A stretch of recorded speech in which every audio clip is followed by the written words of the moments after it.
Ants are everywhere. This is a live show where we do some code archaeology, jumping into a source code repository that I haven't seen before and dig around and see what we find. This week, we've been looking at databases. 2 days ago, we looked at SQLite, the ubiquitous embedded database that is very well regarded. Yesterday, we looked at Postgres and particularly focused on its optimization engine, its query optimization engine. And today I wanted to look at a Postgres library for Haskell. The reason being that I'm in the market for some Haskell bindings for a database. And I figured that I would look at postgresql-simple because it looks relatively straightforward compared to some of the other things that are out there.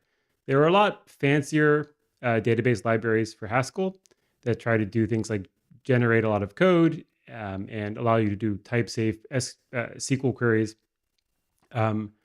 PostgreSQL-simple might do some of that, but I think it's closer to there's less like magic between you and the database connection. So I thought that this would be a good place to start.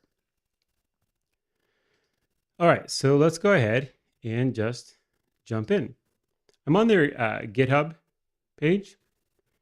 I'm not sure exactly how active this project is. There's a bunch of stuff from years ago, and then a couple things from weeks ago. So it seems like maybe it's still being developed. 99.9% Haskell and 0.1% Shell. Let me go ahead and make sure that I have access to the chat here because I don't think I pulled it up yet. 1 second.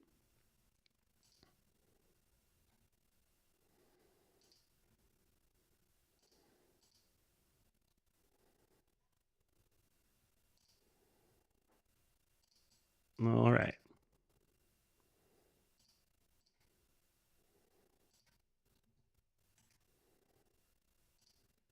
There we go. So there's not a lot of code, I don't think, at least when I did a quick look at it before. So we're just going to, I think, jump in. I don't want to go directly to the simple.hs. I want to kind of get a sense of where the real goodness happens. Types might be interesting. Transaction is probably at least mildly interesting.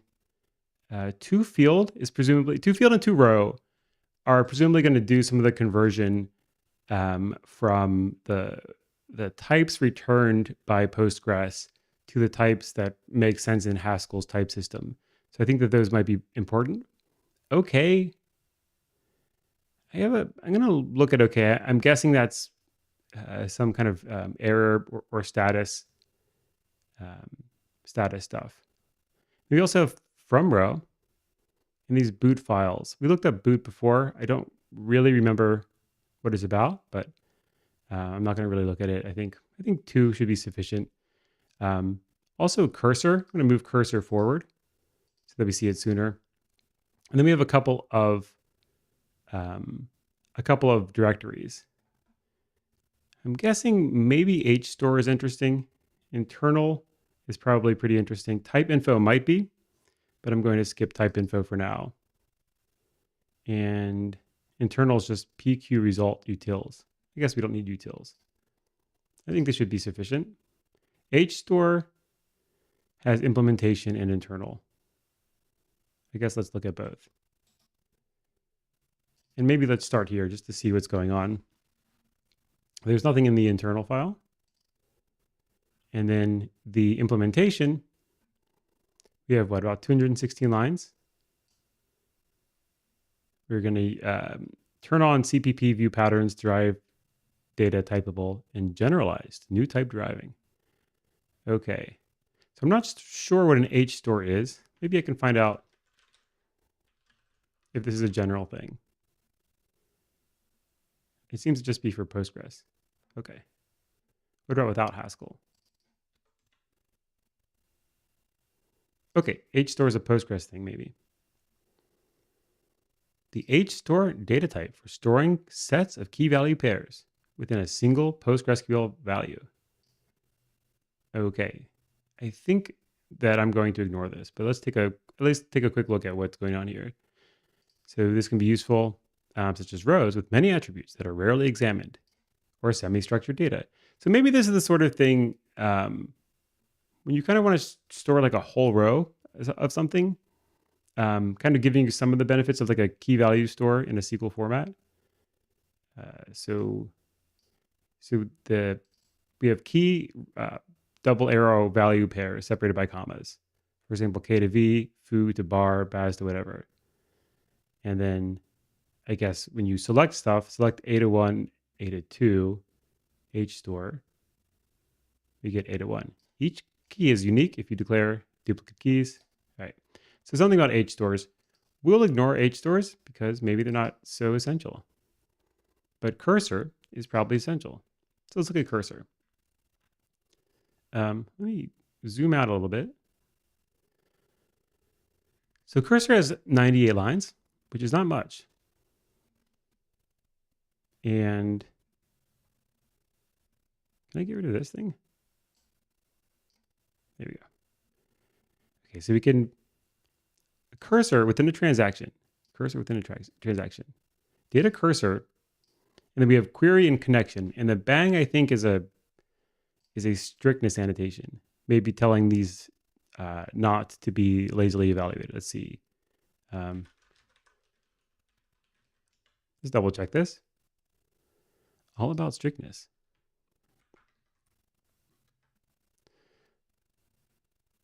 So if you have bang patterns,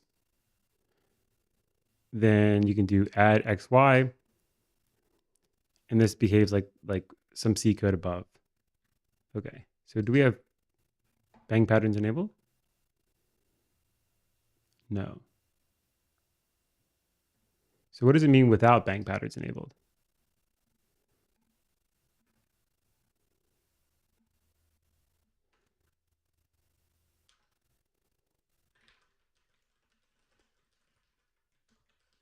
Let's just look to see if we can find anything about exclamation marks without bang patterns. It's a strictness declaration.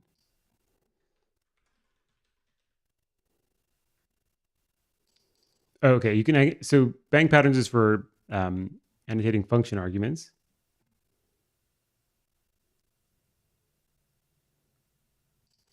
And maybe without that, it's just for like data types. I don't know. Let's assume that's the case. Okay, so query and connection are, I guess, strict. And that makes sense for a database. We can have a temporary cursor, which is given a unique name for the given connection. We can close the cursor. So this is all stuff like, this is interaction with the real world, right? So this is Haskell, and in theory, interaction with the world is hard. So maybe let's take a little look at something like, I guess, closing the cursor. So if you call close cursor on a cursor, you get an IO of nothing, which is what you expect. And I don't know what void does in Haskell, but it's going to call execute underscore on the connection, passing in close name. I guess this is probably essentially executing where, I don't know who's executing or what close is. And then we're going to catch an exception. And we've got this unless thing, I guess, unless there's some failure, we're going to throw. And what's execute? Let's jump into Emacs, I guess, where we get, where we can jump to definition. Where we cursor.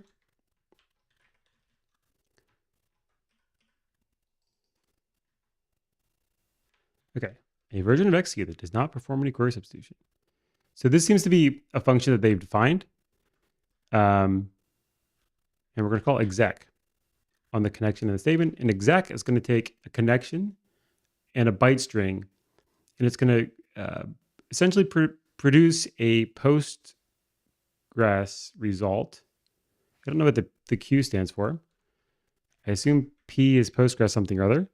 And then IO is the monad. So we need the Postgres result has to be wrapped in some monad because we're interacting with the outside world. And this is like if we're on like Microsoft, I guess. And if we're not, then exec with a connection and SQL is going to call with connection. And then in do notation, it's going to do some stuff, namely send query and check the result, whether it's a success. And we have this await result thing that's going to peek at, I guess, the socket that we're communicating to Postgres over and check, and check the result. MFD, I'm not sure what MFD is supposed to stand for, but maybe file descriptor. So if we get a file descriptor, we're going to thread wait read file descriptor. We're going to try to read the file descriptor and I guess wait, calling PQ consume input. And then we're going to, when we're done, I guess, we're going to get the result. We've got this thing where it ignores the result. I guess this is essentially executed for its effect, for its side effect. And then we've got this fix me comment, which does not inspire a ton of confidence in exec, which is presumably one of the core functions at the heart of postgresql-simple. Hello, Goon Creeper. That's a good name. Hello, Goon Creeper. How's it going? Okay, so this is really interesting so far. What have we learned? Or we've learned that exec is presumably the thing through which interfacing with the SQL engine is going to everything's going to probably pass through exec or some version of exec, and this PQ object is super important. So what are we importing as PQ? PostgresSimple libpq. So let's go here. Can I go here? No.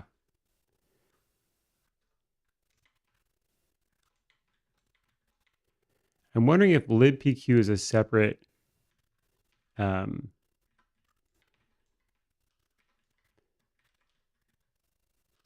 thingy. PostgreSQL libpq. So let's see if we can find PostgreSQL libpq as a Haskell library. And I'm going to guess libpq is basically a wrapper around a C binding. This is a binding to libpq. The C application programmer's interface to PostgreSQL libpq is a set of library functions that allow client programs to pass queries. Okay, so are these developed by the same people? We've got copyright 2010, Grant Monroe and Leon Smith. What about PostgresQL-simple? What programming language is this? This is Haskell. Have you ever worked in Haskell? I haven't really worked in Haskell. I'm just exploring. So Leon Smith is involved in both PostgreSQL-simple and this libpq thing. Let's maybe take a quick look at libpq. And Haskellari, I think, is the same, whatever this is called, GitHub user or organization is the same behind both of them. So I'm guessing this is just essentially an FFI wrapping. And we get HSC, enums compat internal. Okay. So let's take a quick look at this. Normally I don't jump to another repo, but since this is something I want to use, I at least want to have a vague understanding. This is a binding to libpq, the C application programmer's interface. Okay. And we have things like connection DB. And then what do we do when we, I'm going to just get rid of this other browser tab, browser window. So execute underscore, I think called exec, and exec calls PQ exec. So let's find exec in PQ.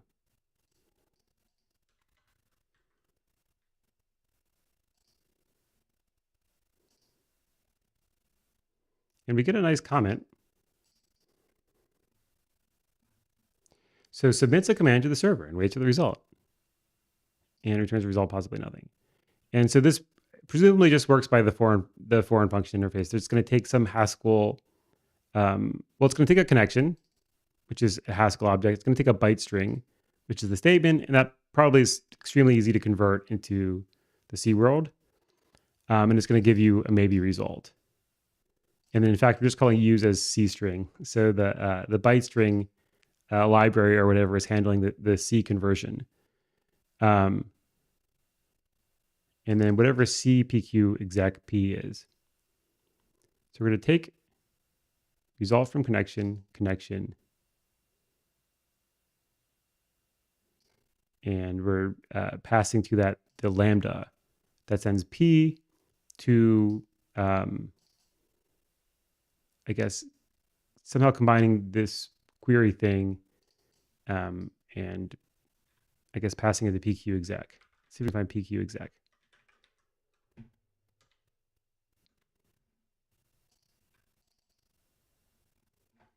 It may not be in here. It may be it may be on the other side of C. I'm not sure. But I guess that's how I'll think of it. So ultimately, the real communication with the database is happening via a C library that I think might be developed by the Postgres people themselves as part of the Postgres release, and all that makes sense. Okay, so exec, that's what exec does. And then what is the rest of the library doing? Well, the rest of the library should be involved with essentially ergonomics around making it easier for Haskell developers to write Haskell idiomatic code that uses this database connection. And part of that is presumably doing things like converting Haskell data types to things that make sense in the Postgres world. So let's look at some more of this with that sort of frame of mind. So here's this thing that's going to take, the function is called postgresql connection string, and it's going to take some connect info and return a byte string. And the connect info is maybe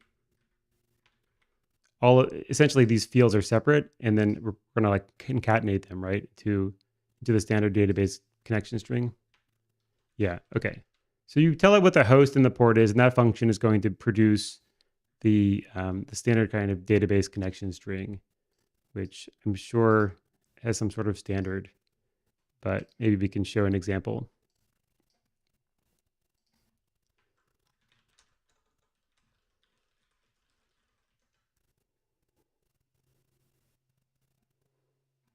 Not that.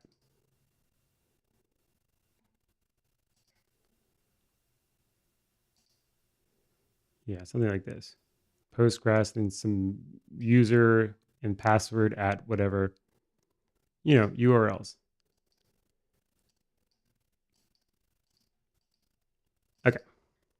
And we've got some error handling stuff. Type info cache. I guess we might cache type info. Here's field. Field is probably pretty fundamental. A field represents metadata about a particular field. Okay, so this is metadata about a field. Probably metadata in the sense of like what, like schema type information. You don't particularly want to retain these structures for a long period of time as they will retain the entire query result. So it's not just metadata if it has the whole query result, right? Not just the field metadata. Okay, so the field has a result, which is strict, a column, which is a PQ column, and a type OID. I'm not sure. So it's a single field, right? So a field might be like address or whatever, and the type is probably could be something like string, or the field might be something like salary, and the type might be integer or whatever. So I think that column is kind of the name of the field, and OID is some indicator of the type, but represented as like an integer, because over the wire we don't want to send the string int or whatever. We want to send some like integer that will be decoded as the appropriate type. when it gets to the database. So I think that's what's going on with field, but it also contains the result. So it's not just the metadata. And what else? That's about all with internal. So let's look at toField. So toField should, in theory, do something like take a Haskell object, like a data structure, and convert it to a field. And let's see. So we've got action, how to render an element when substituting it into a query. We've got a plan builder, which means render without escaping or quoting, used for non-text types such as numbers, when you are certain that they will not introduce formatting vulnerabilities. Okay? You might escape something, I guess, if it's escape here it means enclosing in quotes, and escape binary data, etc. So these are things that I guess you're passing. You don't. I don't know if these prevent like SQL injection, but they prevent you from messing up your statement. Like if the statement itself is a string, like select foo from bar. If like foo has a character in it that might be interpreted as a command to the SQL engine, but is really part of the column name, then you want to escape it. Those sorts of things. We can show the action, etc. So toField is a type that implements toField is one that has that can take that type, has a function that can take the type to an action to be used as a single parameter in the SQL query. Okay. And a toField, here's a trivial implementation. toField A is A if the field is an action. What else do we have?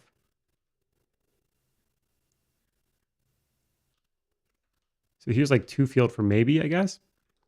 So toField of nothing is just null, and then toField of just A is just toField of A. So we're kind of passing the toField thing underneath the just.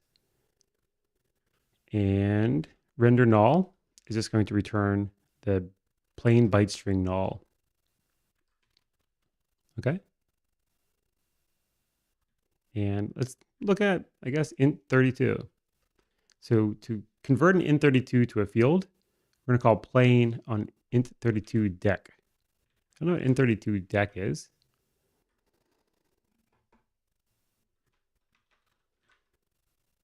We're getting dec from the byte string builder.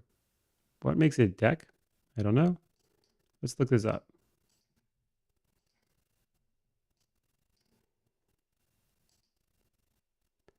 Have I considered looking at zlib? That's a good question. I don't know if I've considered looking at zlib. It might be on the list. But that's a good, zlib's a good suggestion. Oh, decimal. Okay. Decimal encoding of numbers using ASCII encoded characters. Okay. So let's see.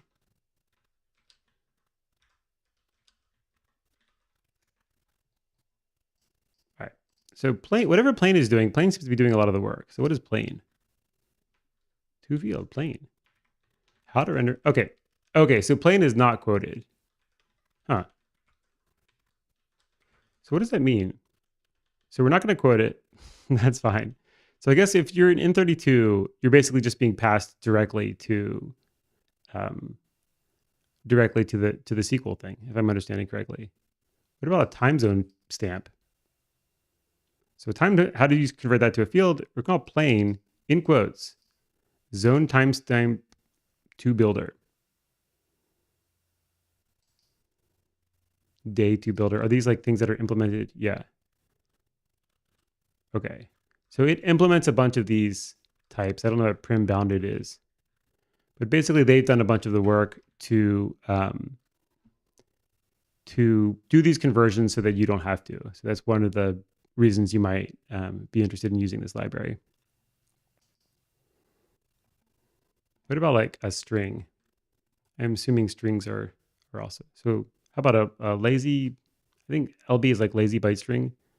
So to convert a lazy byte string to a field, we're going to call two chunks on it, I guess, to chunk it up. And then we're going to concatenate the chunks. So the chunks are presumably part of the like implementation of the lazy byte string. And then we're going to take all the chunks and concatenate them to produce a single string object, I guess. And then we're calling toField on that. And to get a byte string to a field, we just call escape on the thing. Okay. So all of this is making sense, is totally sensible. What about UUID? So for UUID, we're going to convert it to ASCII, then call byte string on it and quote it. Okay. And for JSON, we're going to encode the JSON, which should take, which should produce some bytes. Then we're calling toField on that. Okay.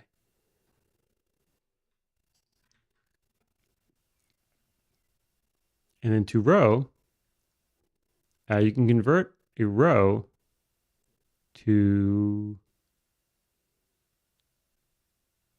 now what is it saying? So to row can implement, I guess, toField with the values of A, if that A is a row of. And I'm not sure, I don't know enough about Haskell to really understand what's going on here, but some collaboration between fields and rows. But let's look at toRow. Class, toRow. So a collection type that can be turned into a list of rendering actions. Instances should use the toField method of the toField class to perform conversion of each element of the collection. So yeah, okay. So if you've got, so a row should be a collection, in theory at least, of different types. So, and each of those types, you know, you can think of it conceptually as a list or a tuple. When we looked at the Postgres code, it was calling everything tuples. And that's a natural way to look at a row. And so for, well, I'll call them tuples, but I think in a lot of languages, possibly in Haskell, a tuple, all elements of a tuple have the same type, which, but at any rate, it's a tuple or a list of possibly different types, I think. And each element of that tuple is a field, and so can have toField applied to it. And I guess I would just expect to call toRow on such a tuple. It should just call toField on all of the elements. And maybe that's what it does, but let's see. So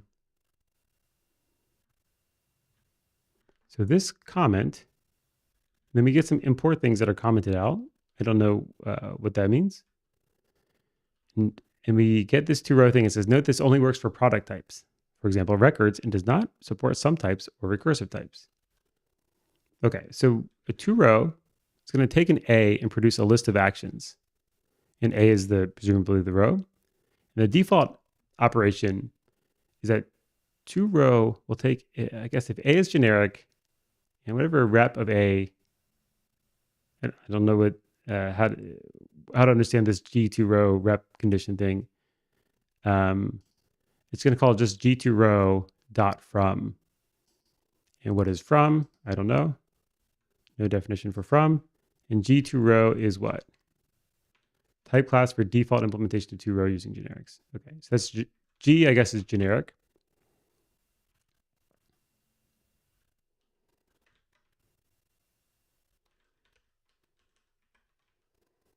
But what is from?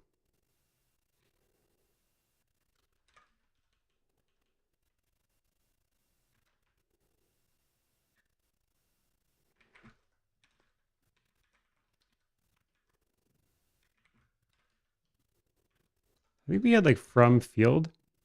We have from row. Do we have from here? Let's try just grepping for froms.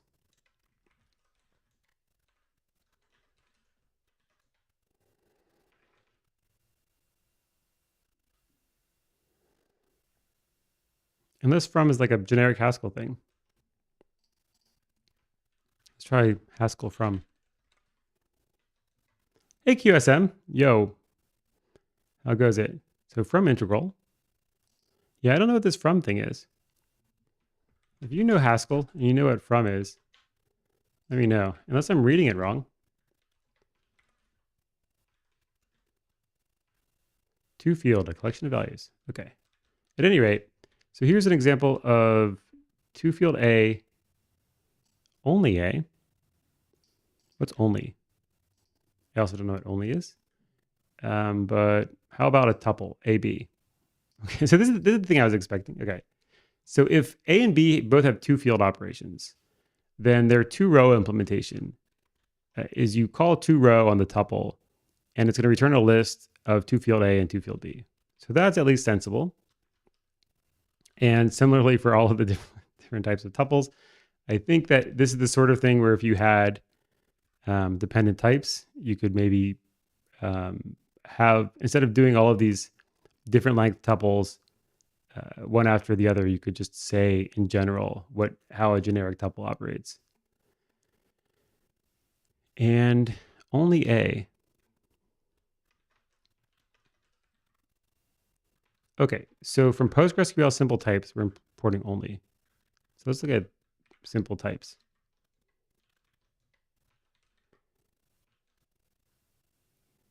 And we're using tuple only.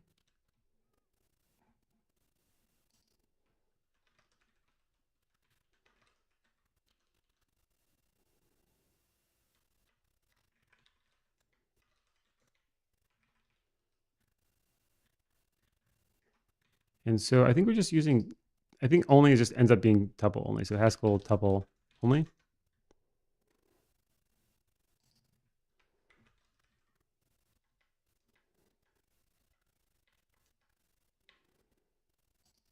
This is hard to search for.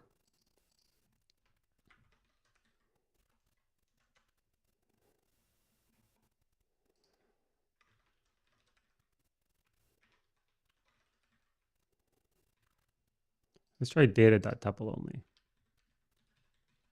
Unless this is something that they invented themselves. Data tuple only. Here we go. A one tuple type or single value collection is equivalent to the identity type. So only a 42 is, I guess, a tuple with is this just a tuple with a single element? I think it's just a tuple with a single element. At least I'll assume that's what it is for now. We have this in thing, which has a huge long comment. Wrap a list of values for use in an in clause. Okay, so for example, query C, select star from whatever blah, blah, blah in question mark. And then I guess it's going to fill in the stuff you pass here into the question mark. And we'll say only in 345. And so how does that work? I don't know. We've got this, it's going to derive a bunch of stuff. And we're going to just specify what the implementations of, what the implementations are. You can wrap a list to use as a PostgreSQL array. So PG array of A. We're going to call PG array with from PG array of type list A. That's from PG array.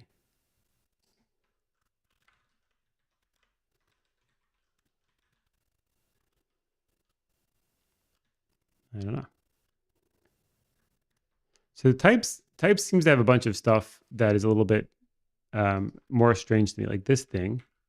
What is this? A colon followed by a dot, which makes it look like a triangle. A composite type to parse your custom data structures without having to define dummy new type wrappers every time. I don't know. We have this infix R3.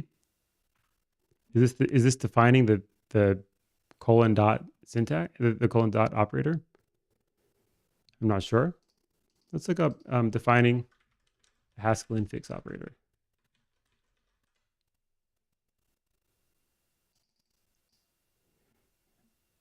Okay, we can't have alphanumeric operators.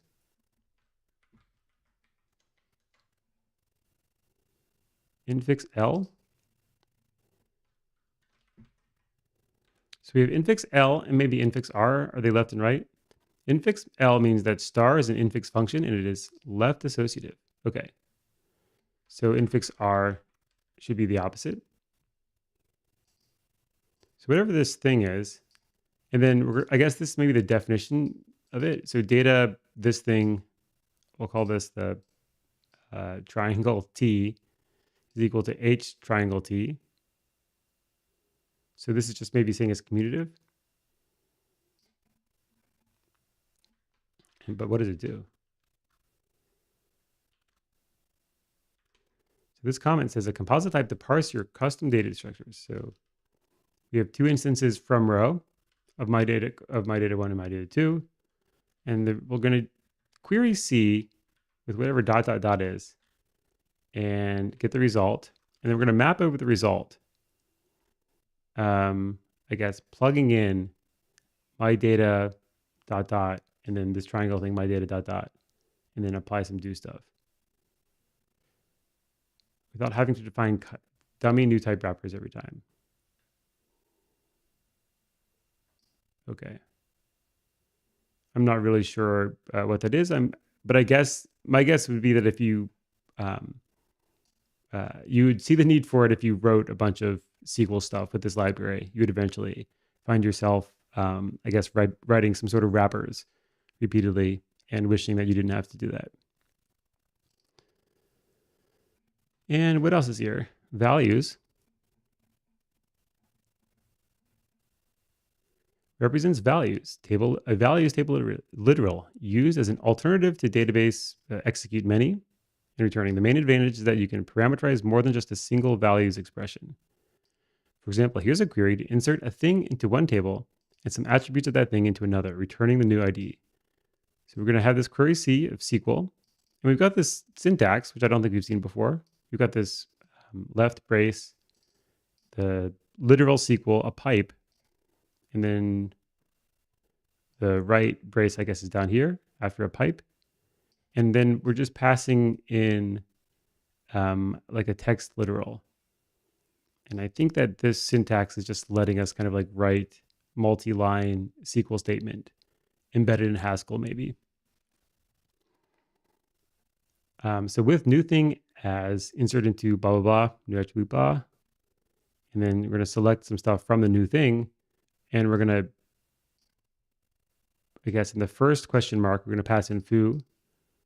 And in the second question mark, which should be this join thing, we're going to pass in these values. The second parameter gets expanded into the following SQL syntax. Okay, so this values 1 int for hello text 2 world. When the value is empty, the second parameter expands to null and null, limit 0. By contrast, execute many and returning doesn't issue the query in the empty case and simply returns whatever 0 or the empty list respectively. Okay, so values somehow does this thing and involves some sort of fancy type stuff that I don't know or understand. And we're importing a couple of stuff like derive functor, generalized new type deriving. So maybe maybe understanding everything in this types file will require having a sense of what those like language pragmas are. And then Goon Creeper is asking, what programming languages do I know? I know, I guess a bunch. The ones I've probably spent the most time writing professionally in no particular order are C++, Go, Python, Java, and maybe like Kotlin. And then I've written, professionally, I've written in a bunch of other languages, some of which are like not public languages. But those are the ones that I know best, I'd say. Out of curiosity, what about you guys? Goon Creeper and QSM. What languages do you know?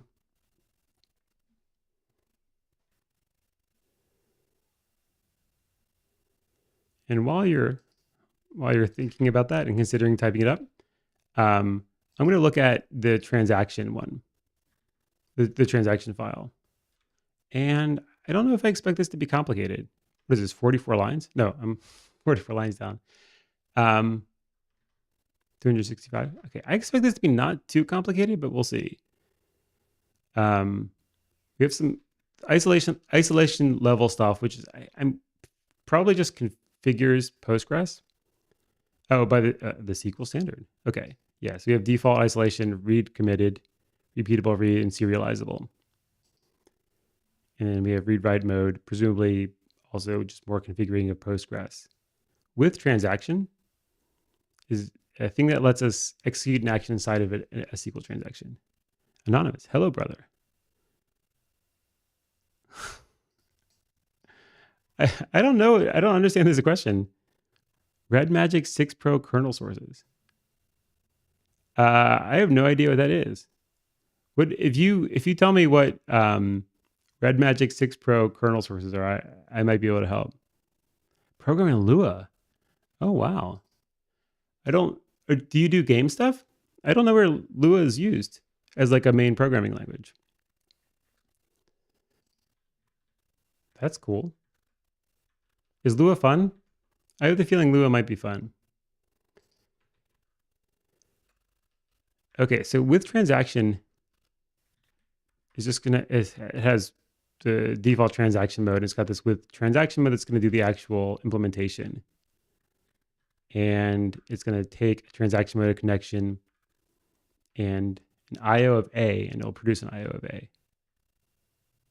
And presumably we just call out to the PG object, right?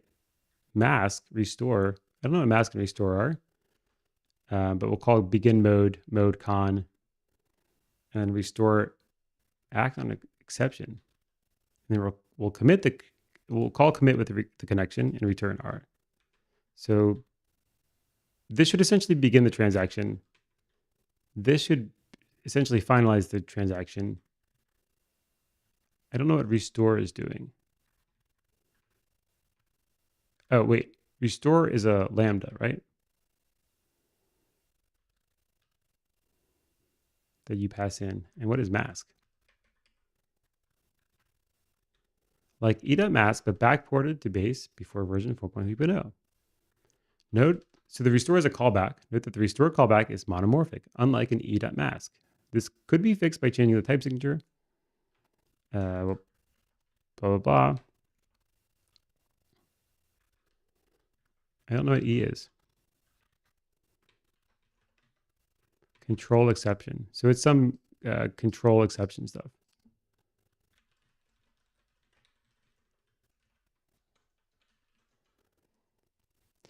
So Goon Creeper is saying that Lua is used in a lot of game engines, but they write more computational programs. Now, oh, cool. Got it. Yeah, I'd at least like to peek at Lua at some point. Oops. So mask is some control thingamajig. Mask for all A, IOA to IOA to IOB to IOB executes an IO computation with asynchronous exceptions masked. That is, any thread which attempts to raise an exception in the current thread with throw 2 will be blocked until asynchronous exceptions are unmasked again. So I guess this prevents you from being interrupted. The argument passed to mask is a function that takes as its argument another function, which can be used to restore the prevailing mask state within the context of the masked computations. Okay, so something about disabling some sort of exceptions and then restoring state, which I guess makes sense if you're going to do a transaction. You don't want to have some sort of exception that's going to cause your transaction to bail out, I guess is the idea. And if we do have this exception thingy, then I notice this appearance of the word rollback, which is presumably going to roll back the transaction. And then whatever begin mode is begin a transaction with a given transaction mode. And here's where we call execute underscore, which will call out to the Postgres PQ CFFI thing. Okay. Cool. So uh, as as expected, the transaction stuff really ultimately relies on that C library, and then all of the Haskell stuff is about kind of like configuring the use of that C library in a Haskell way. We can roll back to a save point, which is probably relatively straightforward. We're going to call execute underscore con, roll back to save point, and a name. Okay. Now I don't really know what else is here that is super interesting. HStore decided I would ignore. Large objects, is that interesting? Large object descriptors are only valid within a single database transaction. So if you're interested in using anything beyond lo-create, lo-create, and lo-unlinked, you will need to run the entire sequence of functions in a transaction. Okay, so this is some support for large objects. I don't know what, I guess you can give it like a file path. There's some stuff about seek mode. LoFD, which I think is probably different from lo-fi girl. What is SQL QQ? Oh, okay, quasi-quoting. That's what this, we saw the syntax with the square bracket and the SQL and the pipe, and that is, I guess, quasi-quoting, because I vaguely recall that thing in Haskell. The quasi-quoter returns a literal string expression of type query and attempts to minimize white space. So let's look up quasi-quoting. I think this is a general thing in Haskell. Quasi-quotation.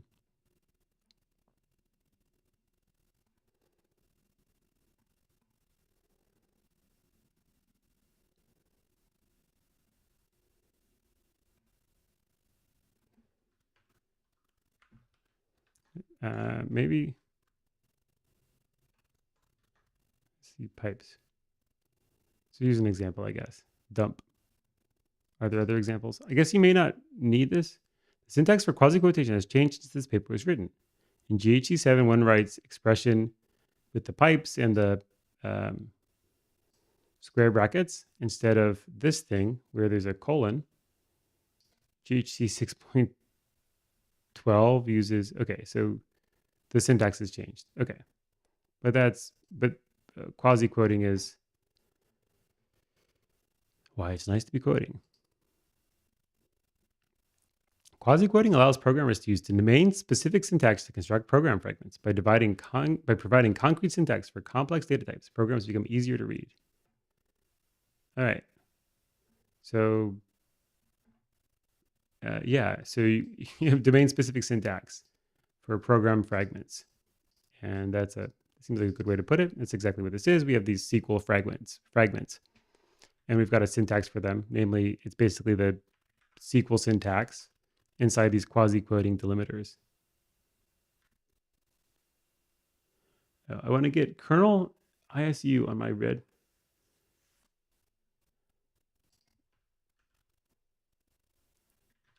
I don't know what else those things are. Kernel ISU.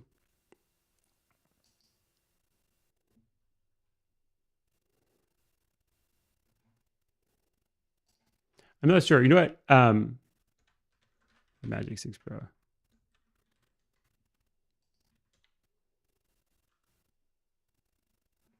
I literally have no idea. But if you want, maybe the place to ask this would be on the Discord channel. If you join the Discord channel and ask, I can look into it. But I don't want to do that. Since I have basically no context. I don't want to do it live. And if it's not so related to the Haskell that's going on or the Postgres. And so I guess the only thing that's still a mystery to me really is the types. I could just deal with not knowing what's going on. Maybe I will try to ask ChatGPT or something to tell me what's going on with some of this type stuff. Or I don't even remember what I found confusing. We've got this query thing. And we've got this new type in A. And where is it used? Let's see if we can find references.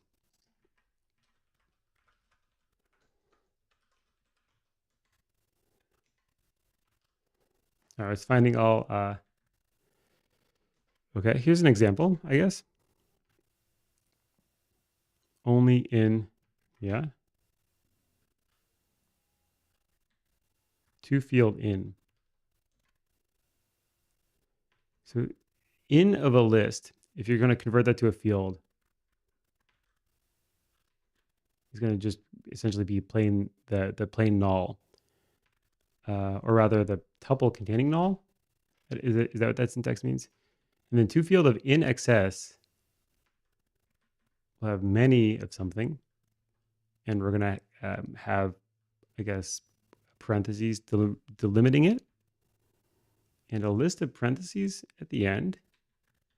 And we're going to intersperse commas. And essentially, it seems like we're going to take the elements of XS, turn them into like a comma delimited tuple, maybe. That's the sort of thing that's going on. And that's how we get a field. But I don't think I understand what the type in is about.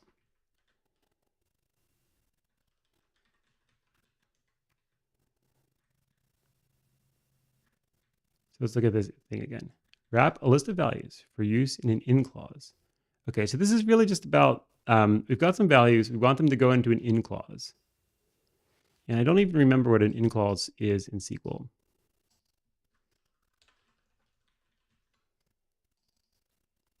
The in operator allows you to specify multiple values in a where clause. Okay, so where column name in blah, blah, blah. So select column names from table name. Where? So do we get an example? Select star from. So select star from customers where country in. Okay, so it's a way essentially of limiting the things that you're searching over. And now that I see what it is, it's kind of obvious to me that you have to do something mildly interesting, because country here would be like the type of a column, and Germany, France, and UK have the type of country, not the type of a column. So they kind of have different types within the SQL statement. And I guess that what in is doing is kind of essentially adjusting for that difference. So that kind of at least makes sense conceptually. That'll be good enough for me for now. So this PG array thing wraps a list for use as a PostgresQL array, which that's fine. I don't know what a PG array is, but presumably some sort of array that you can pass to Postgres. Does Postgres have like an array type? Arrays. Yeah. It's basically a list, right? So is paid by quarter an array? An array of type integer. Okay. Yeah. So basically a list in the database world. Yeah. Sure. Yeah. It's cool to ask off-topic questions. And if I know the answer, I can try to answer it. But since we have the Discord place, or you could also just leave a comment on YouTube if you're reluctant to join Discord or whatever. But yeah, I just I just don't know, unfortunately, and I honestly don't know much about. It sounds like this is a phone. I don't know much about like phone modding or anything like that. So, but somebody in the community probably does, because there are people like on the Discord channel, for example, who know much more of the low level stuff than I do, and they're like sending papers and stuff that are really interesting. Okay, and then there's this triangle thing. I'm not sure. I think the only way to understand this triangle is to, whoops, whatever that is. Don't do that. is maybe see how it's used. Can I?